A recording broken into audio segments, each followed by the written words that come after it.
আসসালামু আলাইকুম রাহমাতুল্লাহি ওয়া বারাকাতুহু। সুপ্রিয় শিক্ষার্থীবৃন্দ, আশা করছি সবাই ভালো আছো। আজ আমরা পড়ব ব্যবস্থাপনা দ্বিতীয় পত্রের দ্বিতীয় অধ্যায় ব্যবস্থাপনা নীতি লেকচার 2।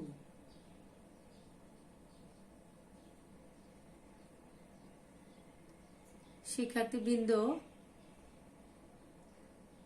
এই অধ্যায়ে এখন আমরা জানব এফ.ডব্লিউ. টেইলর এবং হেনরি ফেওলের অবদান, জানব ব্যবস্থাপনা কলা না বিজ্ঞান এবং প্রশাসন ও ব্যবস্থাপনার মধ্যে সম্পর্কটা কি।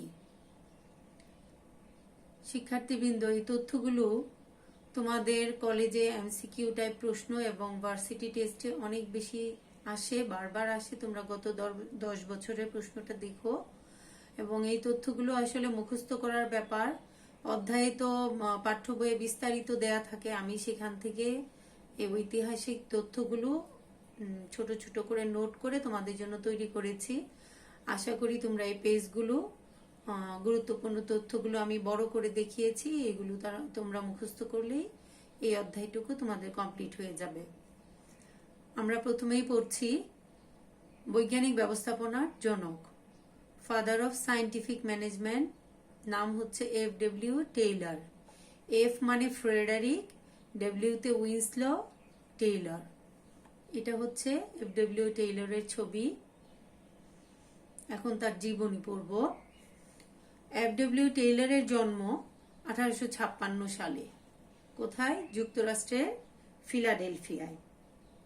তিনি কর্মজীবনে ছিলেন শিক্ষানবিশ, প্যাটার্ন মেকার, মেকানিস্ট, নির্বাহী প্রকৌশলী উপদেষ্টা, লেকচারার ইত্যাদি ইত্যাদি। তিনি 1911 সালে ব্যবস্থাপনার ক্ষেত্রে প্রথম অবদান হচ্ছে এফ.ডব্লিউ. টেইলরের। এরপরে হচ্ছে হেনরি ফেওল। এফ.ডব্লিউ. টেইলর 1911 সালে তিনি একটি গ্রন্থ লিখেছিলেন, the principles of scientific management. এই গ্রন্থে তিনি ব্যবস্থাপনার ক্ষেত্রে 5টি মৌলিক নীতির কথা বলেছেন। মনে রাখবে, এফ.ডব্লিউ. টেইলর 5টি নীতির কথা বলেছেন আর হেনরি ফেওল 14টি মূলনীতির কথা বলেছেন। টেইলরের যে 5টি মূলনীতি তা একটু লক্ষ্য করো। পুরাতন পদ্ধতির পরিবর্তে বিজ্ঞানের ব্যবহার, মানে এফ.ডব্লিউ. টেইলর সনাতন পদ্ধতি, যেটা লাঙ্গল দিয়ে হাল চাষ, হাতে তাঁত বোনা, এগুলো ছিল, এগুলো বদলিয়ে তিনি যান্ত্রিক পদ্ধতিতে শিল্প, কলকারখানা এবং কৃষিকাজে ব্যবহারের কথা বলেছেন। দলীয় কাজে অনৈক্যের স্থলে ঐক্য স্থাপন, মানে নিজেদের মধ্যে সমঝোতাটা বা ঐক্যতা আনার কথা তিনি বলেছেন।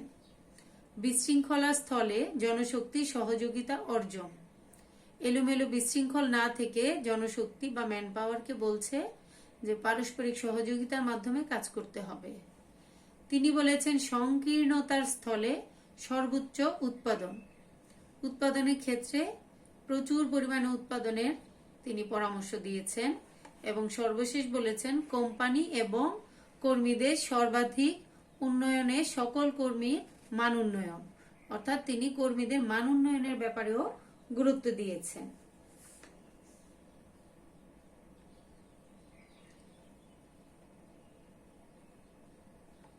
এফ.ডব্লিউ. টেইলর, তার জীবন ছিল 59 বছরের। তিনি 1915 সালে তিনি মৃত্যুবরণ করেন। আধুনিক ব্যবস্থাপনার জনক হেনরি ফেওল। এই হচ্ছে হেনরি ফেওলের ছবি। তিনি 1841 সালে তিনি জন্মগ্রহণ করেন তুরস্কের ইস্তাম্বুলে 1841 সালে এবং মৃত্যুবরণ করেন 1925 সালে। তার জীবন অধ্যায় ছিল সর্বমোট 85 বছর। তার মানে এফ.ডব্লিউ. টেইলর এর চেয়ে হেনরি ফেওল অনেক বেশি দিন বেঁচে ছিলেন। এখন হেনরি ফেওল তিনি কার্যভিত্তিক ব্যবস্থাপনা এবং প্রশাসনিক ব্যবস্থাপনার জনক ছিলেন। তোমরা খুব ভালোভাবে মনে রাখবে, আধুনিক ব্যবস্থাপনার জনক, কার্যভিত্তিক ব্যবস্থাপনার জনক, প্রশাসনিক ব্যবস্থাপনার জনক, এই 3 ধরনের ব্যবস্থাপনার জনকই ছিলেন F W. Taylor, Henri Fayol. Henri Fayol এই 3 ধরনের ব্যবস্থাপনার জনক ছিলেন। হেনরি ফেওল ব্যবস্থাপনার ক্ষেত্রে 14টি মূলনীতির কথা বলেছেন, যেটা গত লেকচারে আমি বলেছি তোমাদেরকে, এবং সেটি প্রকাশিত হয় 1916 সালে। তার যে গ্রন্থটি ছিল তার নাম হচ্ছে অ্যাডমিনিস্ট্রেশন ইন্ডাস্ট্রিয়ালিট জেনারেল।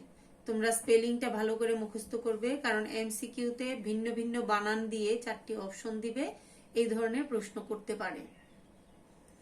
হেনরি ফেওলের যে সমস্ত অবদান ছিল সেগুলো একটু লক্ষ্য করো।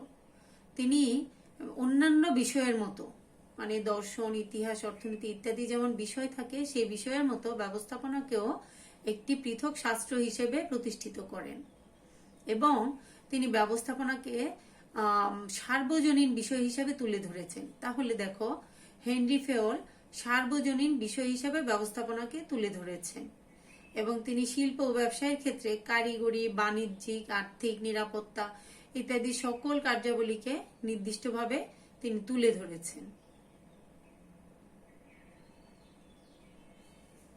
তিনি ব্যবস্থাপনা কার্য প্রক্রিয়ায় তার সংজ্ঞায় যে 5টি কাজের কথা আছে, আমরা প্রথম অধ্যায়ে পড়েছিলাম, মনে আছে?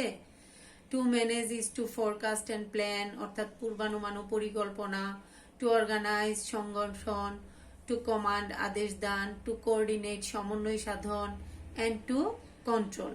হেনরি ফেওল ব্যবস্থাপনার ক্ষেত্রে এই 5টি কাজের কথা বলেছেন। তিনি তার যে তত্ত্বগুলো আছে এবং গবেষণার যে বিষয়গুলো তিনি দেখিয়েছেন, তাতে বোঝা যায় যে তিনি আধুনিকতার ছোঁয়ায় সম্পূর্ণ। সেই জন্যই কিন্তু হেনরি ফেওলকে আধুনিক ব্যবস্থাপনার জনক বলা হয়। তাহলে পরীক্ষায় যদি আসে যে হেনরি ফেওলকে কেন আধুনিক ব্যবস্থাপনার জনক বলা হয়, তাহলে উপরের তথ্যগুলো থেকে 4 থেকে 5টি তথ্য দিতে পারলেই যথেষ্ট। ব্যবস্থাপনা কি কলা না বিজ্ঞান? কলা।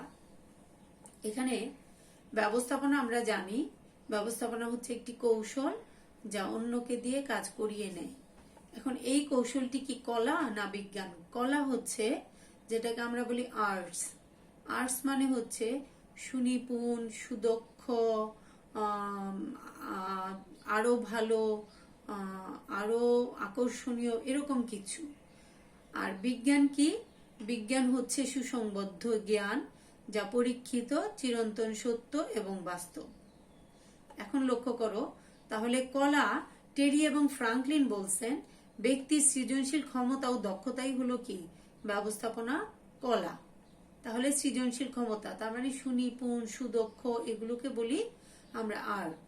তাহলে এই কৌশলগুলো ব্যবস্থাপনার ক্ষেত্রে, এই যে আর্ট, এটা কি সবসময় কি ব্যবস্থাপনা সুনিপুণ, সুদক্ষ, সুকৌশল? তা কিন্তু না। শিক্ষার্থীবৃন্দ লক্ষ্য করো, যখন আমরা দেখব যে একজন অদক্ষ ব্যবস্থাপক হতে পারে বিভিন্ন প্রতিষ্ঠানে, তাহলে তার কাজ তো সবকিছুই, তিনি যে ব্যবস্থাপনা করবেন সেগুলো তো সবসময় সুনিপুণ, সুদক্ষ, আধুনিক, অভিজ্ঞতা সম্পন্ন, এগুলো হবে না। তাহলে কখনো কখনো ব্যবস্থাপনা কলা বা আর্ট, কখনো কখনো ব্যবস্থাপনা কলা নয়। আবার বিজ্ঞান, বিজ্ঞান হচ্ছে সুসংবদ্ধ জ্ঞান, যেটা পরীক্ষিত, চিরন্তন সত্য এবং বাস্তব। কিন্তু ব্যবস্থাপনা কি?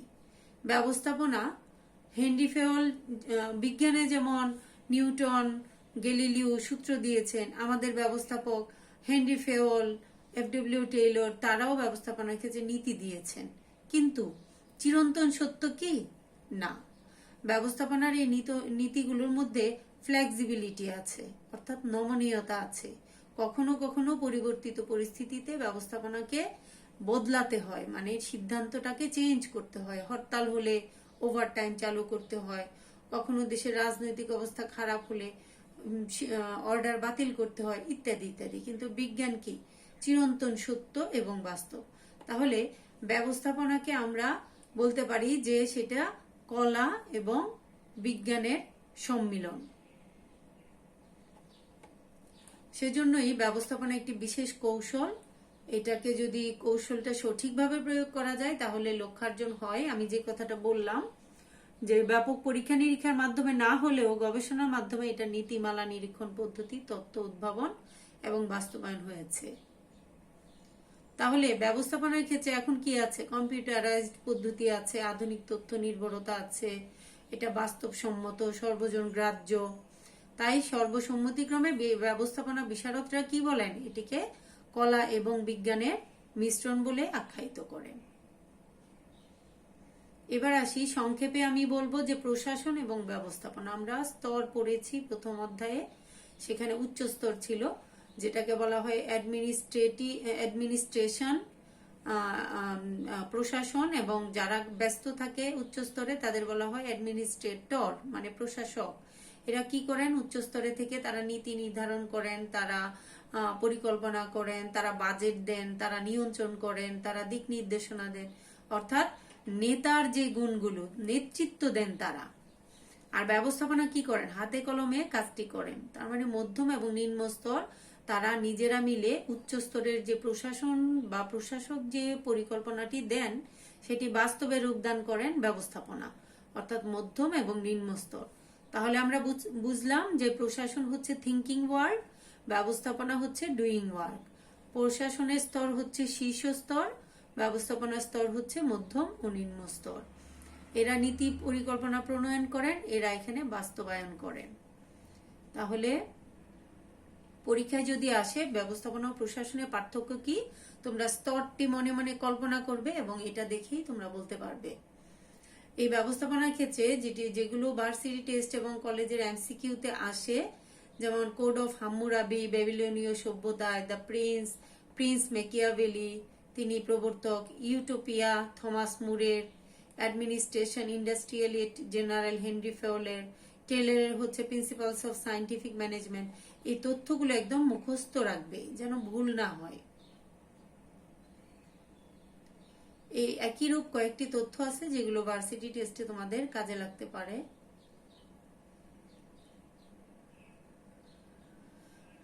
মূল্যায়ন, ছাত্রছাত্রী তোমাদেরকে একটি দায়িত্ব দিলাম, এবার মূল্যায়ন তুমি তোমাকে করবে, দেখি কেমন পারো।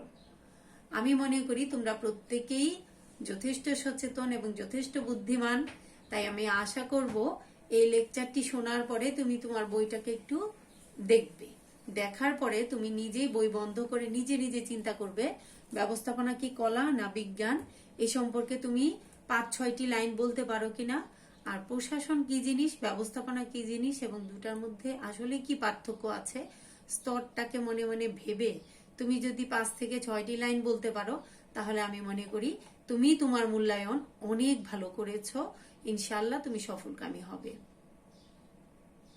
তোমাদের কোনো প্রশ্ন থাকলে অবশ্যই আমাকে জানাবে, আমি সময় মতো তোমাদের উত্তর করার চেষ্টা করব। আজকে তোমার বাড়ির কাজটা একটু ভিন্ন। হেনরি ফেওল ও এফডব্লিউ টেইলরের অবদান, এখানে তোমাদেরকে আমি দায়িত্ব দিলাম মোট 7টি সেন্টেন্স লিখবে হেনরি ফেওল সম্পর্কে এবং 7টি তথ্যবহুল সেন্টেন্স লিখবে এফডব্লিউ টেইলর সম্পর্কে। এই এমন সেন্টেন্সগুলো লিখবে তুমি বই থেকে এবং আমার ক্লাস থেকে দেখে, যে সেন্টেন্সগুলো তোমার ভুল হবে না এবং তুমি ডিটারমাইন যে এই উত্তরগুলো পরীক্ষায় তুমি ভালোভাবে পারবে। আশা করি তোমরা আমার কথাগুলো মনোযোগ দিয়ে শুনবে, তোমাদের রেজাল্ট ভালো হোক, তোমরা ভালোভাবে লেখাপড়া করো, অনেক অনেক দূর এগিয়ে যাও, এই শুভ কামনা করছি। আজ এই পর্যন্তই, তোমরা ভালো থেকো, সবাইকে অনেক অনেক ধন্যবাদ।